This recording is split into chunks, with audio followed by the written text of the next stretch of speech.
April 20th, 2009 marked the 10th anniversary of the 1999 Columbine High School attack, and our experience and analysis shows a mixed bag of lessons learned and implemented well, with still some glaring gaps and a lot of work remaining on school safety. Two areas I wish to address in today's hearing. Number one, opportunities for improving federal school safety policy by strengthening school safety data, and some comments on the importance of framing a comprehensive approach to school safety policies and programming. On the data, there are serious gaps in federal data on school crime and violence. Federal data is limited to a mixed collection of a half a dozen or so academic surveys reflected by Congresswoman McCarthy, and that data, as she indicated, lacks incident-based data to supplement the survey-based data. The indicators report can include data 2 to 6 years behind the actual time that the report submitted to Congress and the public, and the report in itself, while a valiant effort to put a picture together, is peppered with disclaimers and limitations of the survey data, including limitations on self-report surveys, difficulties in comparing data across the different sources, and the inability to really discuss trends because of the different sources of the data. That limited data can have an impact on federal school safety policy and the programming and funding issues, oftentimes directing attention perhaps where an emphasis may not be needed, and taking away from areas that may require more attention. There are also data flaws in the Gun-Free Schools Act. Some of the loopholes include requiring local education. The Act requires local education agencies to report to state education agencies the number of students expelled for firearms and guns on campuses, the key words being students and expelled. Non-students who are arrested on campus with firearms are not necessarily included in those reports to the state. Students who are expelled for other offenses but come on campus with guns may not be reported, and special education students who may be placed in modified educational services instead of technically being expelled, incidents involving those students may not be included as well, which means even our Gun-Free Schools Act data that you receive could understate the extent of those incidents on campus. The bottom line is that federal data grossly underestimates the extent of school violence. Public perception often overstates it. Reality exists somewhere in between, but statistically in real numbers, we don't know where that someplace actually is.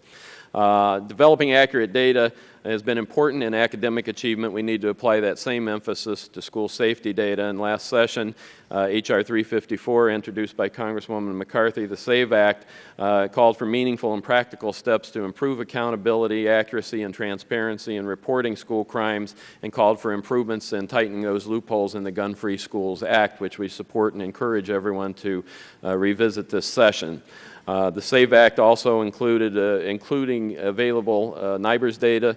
Congresswoman requested earlier, and it would be the first time that incident-based data is brought into the conversation in that size in our federal discussion of school safety policy, and is a very important thing to accompany the surveys that we have. It reflects no invasion of privacy. It's incident-based data, not individual data, and it creates no new bureaucracies or major costs, but would be very helpful in our analysis of school safety. Today's picture on school safety must include a comprehensive approach. Today's school administrators must be prepared to deal with threats including bullying, verbal and physical aggression, and fighting on one end of the continuum, all the way to weather and natural disasters, non-student intruders on campus, irate parent violence, spillover of community incidents, gang activity, school stabbing, shootings, and even terrorism, and threats to potentially to schools. Just as these threats are a wide range and on a continuum, so must be our policies, programming, and resources to deal with these threats. The key words are comprehensive and balanced, and while some school safety advocates will call for more prevention or better security, we advocate for more prevention and better security. We have to have a secure environment to deliver the educational prevention and intervention services. What consists of a comprehensive and balanced program is detailed in my written testimony. I would also encourage Congress and the administration to look to see in some other ways if they could help provide guidance with the recent stimulus funding to school administrators to how that may be used to support school safety and security efforts. Again, encourage as you look at reauthorizing No Child Left Behind and how you could incorporate strong and supportive school safety, security, and emergency preparedness components into the reauthorization. Ensure that federal school safety policy policies and programming and funding, again, are comprehensive and balanced. And when programs are deemed ineffective, look at how those ineffective programs could be replaced with new programs that could continue and sustain Safe Schools efforts. Thank you, and look forward to answering any questions.